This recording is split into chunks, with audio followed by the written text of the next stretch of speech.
Welcome to the deep dive. Today we're diving into something really, well, fascinating. An energy solution for a remote Pacific territory. We're talking about rain-powered solar. That's right. Specifically in American Samoa, it's a place with unique challenges, but also some pretty incredible opportunities for power. Rain-powered solar.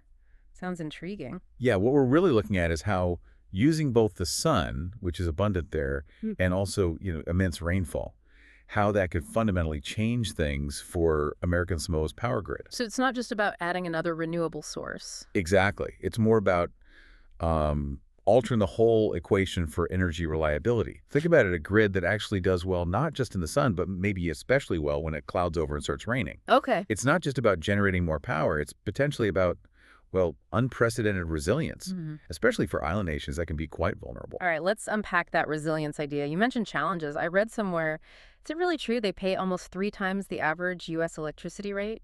Oh, absolutely. It's a major issue.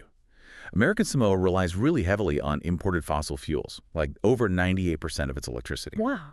Yeah, and that pushes residential rates up to around 45 cents per kilowatt hour. That creates, significant economic strain. Okay, 45 cents. That's steep. It is. But here's the flip side, the fascinating part. American Samoa's climate.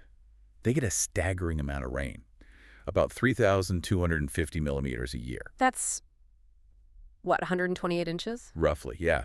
So while the fuel dependence is a vulnerability, all that rain, that's actually a huge untapped opportunity. So how does that work then? How do you actually get electricity from raindrops? Pretty ingenious, actually. These rain-powered solar panels use something called triboelectric nanogenerators, TNGs for short. Okay, TNG. Think of it like generating static electricity, but on a micro scale.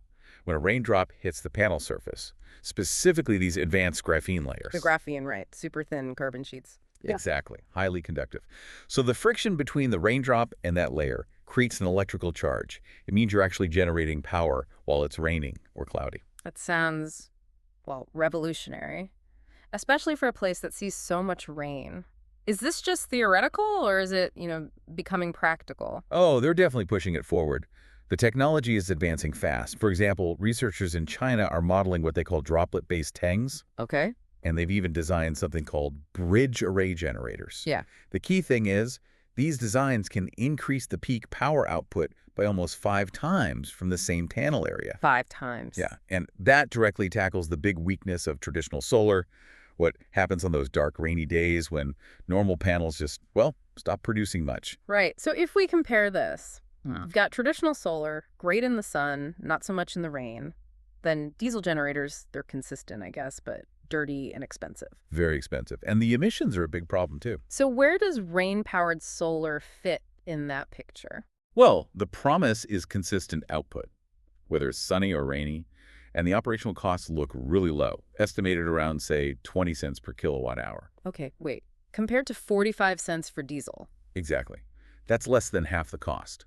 It's not just a small improvement. Cutting energy expenses that much could be truly transformative for their economy. That cost difference is definitely striking. But how does this fit with what American Samoa is already doing? I know they've been pushing for renewables. That's a really important point. They are already making significant strides. You might remember Tau Island. They went 100% solar back in 2016. Oh, right. I remember reading about that. Eliminated diesel entirely there. Yeah, a huge success story. And just recently, October 2024, a company called Mana Solar LLC got a $5 million loan for a big solar farm project. The plan is to sell that power at about 1/3 the cost of diesel electricity. So they're already heavily invested in traditional solar. If that's working and bringing costs down, why add rain-powered solar? Where does it fit? That's the crucial piece.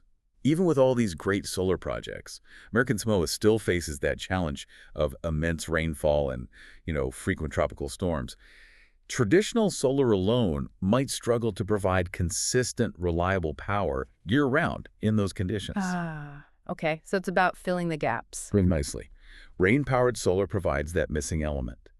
Its ability to generate power during heavy rain perfectly complements traditional solar. You end up with a hybrid system that's much more resilient. It can keep producing energy even when the sun isn't out or during a storm.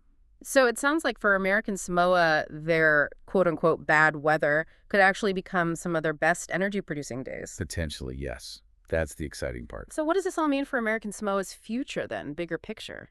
I think it means a real shot at true energy security. Using both their abundant sun and their abundant rain creates these really resilient hybrid systems. They could maintain power even during storms, which dramatically cuts their vulnerability to, say, global fuel price spikes or climate events. Right. It really comes down to harnessing all the natural resources available, not just picking one. That's how you build robust energy independence. That really makes you think. How might integrating different natural elements like this, sun and rain, redefine energy security and sustainability in other places, especially other vulnerable regions around the world with their own unique climates? That's a great question. Ultimately, this story in American Samoa pushes us to rethink what we even consider a resource. Yeah. What seemingly common elements, maybe even things we see as a nuisance like heavy rain, are we overlooking in our own areas? Could they be a key part of our energy future too? Something to definitely think about. Thanks for diving deep with us today.